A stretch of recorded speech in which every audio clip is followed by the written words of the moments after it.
Guys, welcome to today's video. We got a freaking exciting one today. We're going to be partnering with XTRONS to install an aftermarket head unit on the BMW M5.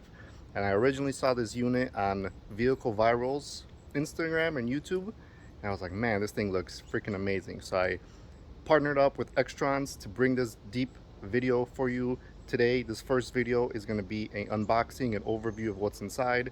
Tomorrow's second video is going to be an installation video, and the third will be a couple days later when I get to use the unit for a few days, and we're going to make a nice in-depth review of the screen and what it does and what it has to offer. But let's have a quick look at what comes inside the box here today. So I have to give it to them because I ordered this on Thursday. Today is Monday and it has arrived. And yes, it came from overseas. So that is some amazing shipping. Props to them. All right, so this is the big baby. Look at this monster. I believe this is a 14.9 inch, 15 inch unit. Absolutely stunning. I think it's gonna look absolutely amazing. So you have your connections there, GPS, XTRONS, absolutely insane looking.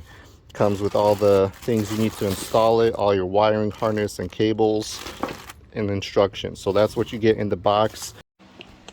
All right, ladies and gentlemen, welcome to part 2 of install of the XTRONS unit on the BMW M5. I'm gonna try to make this as sweet and as short as possible for you guys. I do have a fan, so you might hear a little bit of wind noise, but it's 95 degrees and I'm not trying to die. So what we're gonna do is just take off some of these panel trims. Now, I've learned how to do this mostly from watching other YouTube videos, so if you want to reference something, just go to YouTube and you'll find it. But basically, this bad boy, you can just pull straight back. You don't need any pry tools, just your fingers. Okay, pulls back. Be careful because there's some clips. All right, you turn it upside down. You push down, you remove the start stop button. And then you have two more plugs at the bottom here. One white one. And then this black one. Which this black one is a little tricky, but it's not the end of the world. There we go. Pop that bad boy out. And we can move this whole unit to the side. From there, we need to remove a couple T-screws. These look like they are a T25.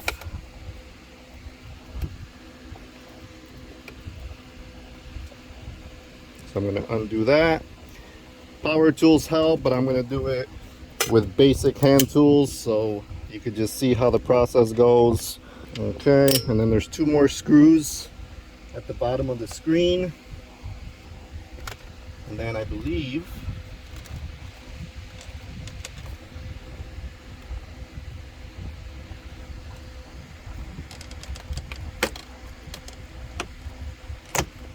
yep, you pop down, and then you could just disconnect this one connection that you have here. Press down on the purple clip and you're going to pull upwards. Let me get a screwdriver. Alright guys, one plug. You just unplug it and there's your factory unit. Nice and simple. We're going to put that to the side. And then we're just going to pull this from the top. A couple clips came out. We're just going to see where they go. But basically there's little tabs. You push down, undo this, push down, undo this. And there goes your two tabs. And then we have just one clip that came out, which this clip looks like it sits right over here. Like that. So that's in place, all right? Now we're gonna undo the 4 bolts that hold this unit in place. And wow, this thing is hot, hot, hot. But this we will put to the side. So far, pretty simple, basic steps. just undo some things and we'll go from there. You know, it's not bad. I did something similar on my Lexus GSF, if you want to guys look back at those videos, but I didn't change the head unit. I just added the additional Apple CarPlay, so I didn't have to do this much dismantling, just the top screen, and it was plugged into. But this is still very easy to do. Skill level needed, I would say probably a 2. Very easy. This bolt seems to be a little difficult, but I wonder why. Alright, we got that out. I'm gonna get a towel here so we don't scratch up my leather. Pull these to the side a little bit, and this unit is gonna come out. And basically here we see the enormous amounts of wires and everything. Let me get some light for you guys.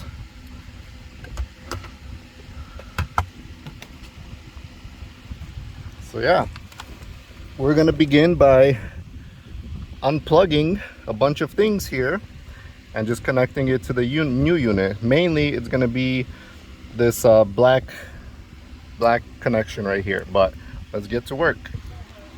All right guys, so we got the main plug out, and there's these green wires that we need to take out and transfer into the new plug right here, because that's for your sound. Okay, so I'm gonna try and do this as best as I can for you guys, but this is very tight and not a lot of space. All we have to do is just put it back the same way it came, which now I don't know which way is which way, but I think it only goes in one way. Yes, it only goes in one way. Alright, and that clicks in and we're good to go. So this, I believe, now will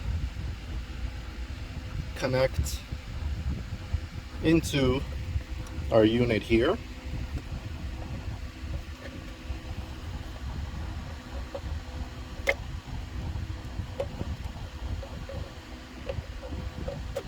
There we go. Nice, and that just clips in and we are good. So let me move some of this stuff around here. Basically, you unplug this, plug the connected unit they give you with the green cables, and then this gets plugged into there. So I'm going to connect this into here now. I'm sorry, this is the best angle that I could give you guys, but let's just see. There we go.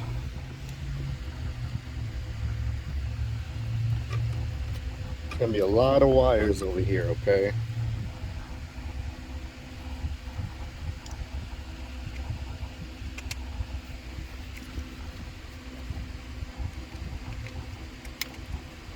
Alright, snap that in, and for the most part,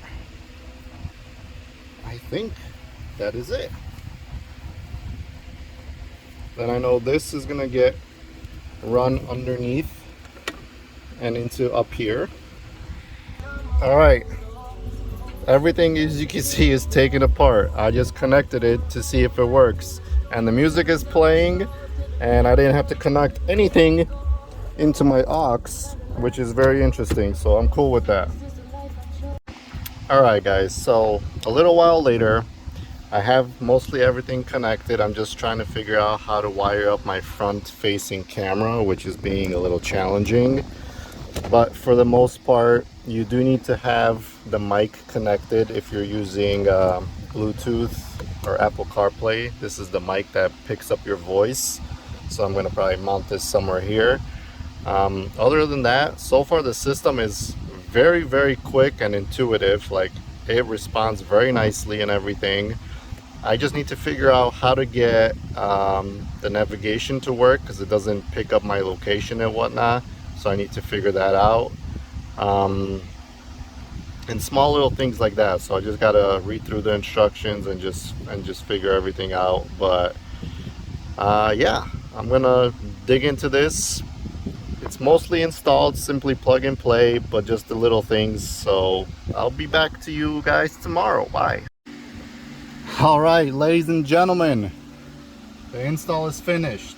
It took me several days, and that's only because, sorry if you hear this fan, but it's hot.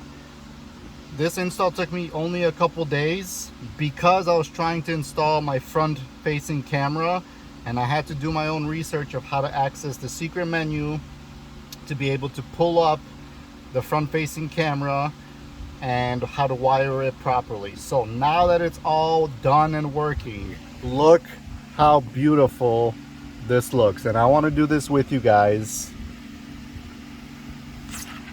Ooh-wee! Let's power this bad boy on, all right?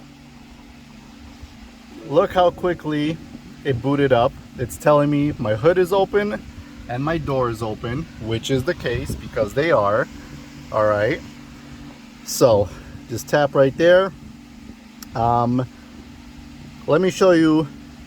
This is what it took me so long. I had to figure out how to get this front camera, and now I see the front of my car.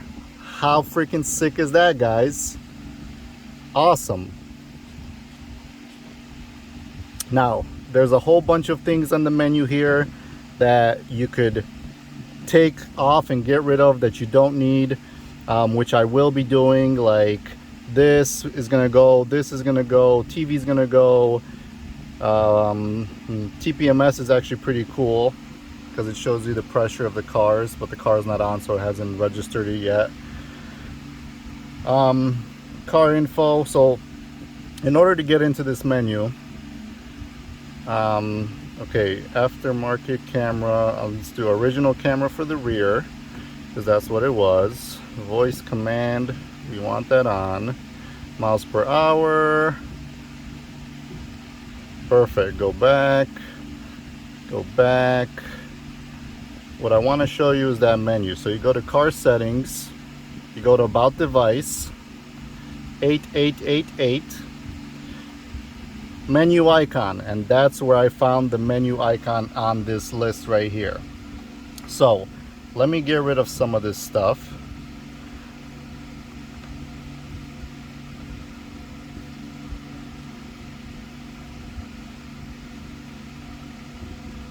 And I'm gonna move some things around. TPMS, car info, car device, Navi, setup, save that. All right, it's gonna reboot. We'll let it do its thing. And as it's rebooting, I went into the secret menu and I actually changed the boot logo. It's not XTRON, I changed it to this car. I could go and download a different image, put it on the USB drive, and then change it, but for now this is fine. So the system's rebooting. All right, and we're back in action. All right, so now if you go into this menu, you see all the things that I've changed, okay, and that's there. So very, very cool. Some stuff I'm gonna go deeper in and see what I'm using or what I'm not using, and I'll just delete the access stuff. But pretty darn impressive unit, guys. It works pretty dang good. I will do a in-depth once I use it for a few days and let you know how it is. But so far I'm not complaining. I freaking love it, love it, love it, love it, love it, love it.